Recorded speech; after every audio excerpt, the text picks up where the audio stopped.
शरद पवार आणि अजित पवार एकत्र येण्याच्या गेल्या काही दिवसांपासून जोरदार चर्चा सुरू होत्या। दोन्ही राष्ट्रवादींच्या नेत्यांकडून तशी सूचक विधानही केली जात होती, त्यामुळे या चर्चांना बळ मिळत होतं। पण माजी केंद्रीय मंत्री शरद पवार यांनी एक घाव आणि दोन तुकडे करत अखेर या चर्चांना पूर्णविराम दिलाय। दरम्यान शरद पवार आणि अजित पवार एकत्र येणार या फक्त वावड्या होत्या का? शरद पवारांनी मनोमिलनाच्या चर्चेला का पूर्णविराम दिला हे या व्हिडिओच्या माध्यमातून पाहूयात। नमस्कार, मी शनाया आणि तुम्ही पाहताय ट्रेंडी गप्पा। तर सुरुवातीला आपण चर्चा काय होत्या ते पाहूयात। अजित पवार यांनी जुलै 2023 मध्ये खासदार शरद पवारांच्या भूमिकेशी फारकत घेऊन भाजप सोबत जाण्याचा निर्णय घेतला। त्यानंतर ओरिजिनल राष्ट्रवादी काँग्रेस पक्ष कोणाचा यावरून दोन्ही नेते न्यायालयातही गेले आहेत। लोकसभेची आणि विधानसभेची निवडणूक देखील दोन्ही पक्षांनी एकमेकांच्या विरोधात लढवली होती। त्यानंतर दोन्ही गटांच्या नेत्यांच्या एकमेकांशी गाठीभेटी देखील सुरू होत्या। विविध कार्यक्रमांच्या निमित्ताने शरद पवार आणि अजित पवार एकत्र आल्याचं देखील पाहायला मिळालं होतं। अशातच शरद पवार यांनी दोन्ही राष्ट्रवादी एकत्र येण्यासंदर्भात केलेल्या वक्तव्यावरून विविध चर्चा रंगू लागल्या होत्या। भविष्यात दोन्ही राष्ट्रवादी एकत्र आल्यास आश्चर्य वाटणार नाही असं शरद पवार यांनी म्हटल्यानंतर अनेकाच्या भुवया देखील उंचावल्या होत्या। त्यामुळे ज्या दिवसांपासून राष्ट्रवादी वेगळी झाली त्या दिवसांपासून अनेक वेळा दोन्ही राष्ट्रवादी एकत्र येणार असल्याच्या चर्चांना उधाण आलं होतं। मात्र शरद पवार यांनी राष्ट्रवादीचे दोन्ही गट एकत्र येण्यावरून सुप्रिया सुळे या निर्णय घेतील अशी सावध प्रतिक्रिया दिली होती।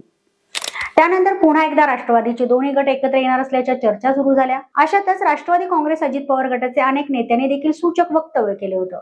तर या होत्या एकत्र येण्याबाबतच्या फक्त चर्चा आणि चर्चा। तर या चर्चांना आता पूर्णविराम का मिळाले ते पाहूयात। तर त्याचं झालं असं की पिंपरी चिंचवड येथे राष्ट्रवादीचा मेळावा आयोजित करण्यात आला होता। यावेळी शरद पवार यांनी अजितदादांसोबत जाण्याच्या चर्चेवर भाष्य करत हा विषय संपवून टाकला। अनेक लोक वेगळ्या विचारांचे आहेत, कोणी तर आता म्हणलं सर्वांना बरोबर घ्या। सर्वांना बरोबर घ्यायला हरकत नाही, पण सर्व म्हणजे कोण? गांधी नेहरू यांचा विचार आणि फुले शाहू आंबेडकरांचा विचार मानत असेल तर त्यांना सोबत घेणं मान्य आहे, पण सत्तेसाठी भाजप सोबत जाऊन बसायचं ही भूमिका मला मान्य नाही आणि हा काँग्रेसचा विचार देखील नाही। त्यामुळे कुणाशीही संबंध ठेवा, पण भाजपशी संबंध हा काँग्रेसचा विचार असूच शकत नाही। त्यामुळे संधी साधूपणाचं राजकारण प्रोत्साहित करायचं नाही, त्या दृष्टीनं पावलं टाकायची नाहीयेत। आम्ही संधी साधू सोबत जाणार नाही असं शरद पवार यांनी यावेळी स्पष्ट केलंय। तर त्यांनी अजून एक विधान केले की जाणाऱ्यांना थांबवायचं नाही। एका विचारानं काम करणाऱ्या संघटनेची सध्या गरज आहे, हे संघटन राष्ट्रवादी देऊ शकतो।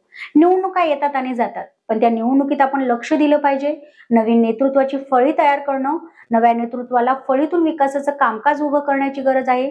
विकासाच्या कामाला गती देण्याचं चित्र बदललं पाहिजे। नागरिकांचे प्रश्न सोडवायचे आहेत, त्यासाठी चांगली कामगिरी केली पाहिजे। हे करण्यासाठी संघटन मजबूत केलं पाहिजे। नवीन काही लोक येत आहेत, जे गेले त्यांची चिंता करू नका। अनेक लोक नवीन येत आहेत असं शरद पवार यांनी यावेळी स्पष्ट केलंय। सामान्य लोकांच्या सामुदायिक शहाणपण आणि एकीतून लोकशाही टिकली आहे, त्यामुळे सामुदायिक माणसाचं शहाणपण याचा सन्मान करणं आणि त्यासोबत उभं राहण्याचं काम सध्या करायचं आहे असं देखील शरद पवार म्हणाले। यावेळी शरद पवारांनी त्यांच्या एक अनुभवाचा किस्सा देखील सांगितलाय। त्यांनी सांगितलं आहे की त्यांच्या आयुष्यात अनेक गोष्टी पाहायला मिळाल्या। 1978 साली मुख्यमंत्री होतो, 80 मध्ये माझं सरकार बरखास्त झालं, निवडणुका झाल्या। या निवडणुकीत आमचे 70 आमदार निवडून आले।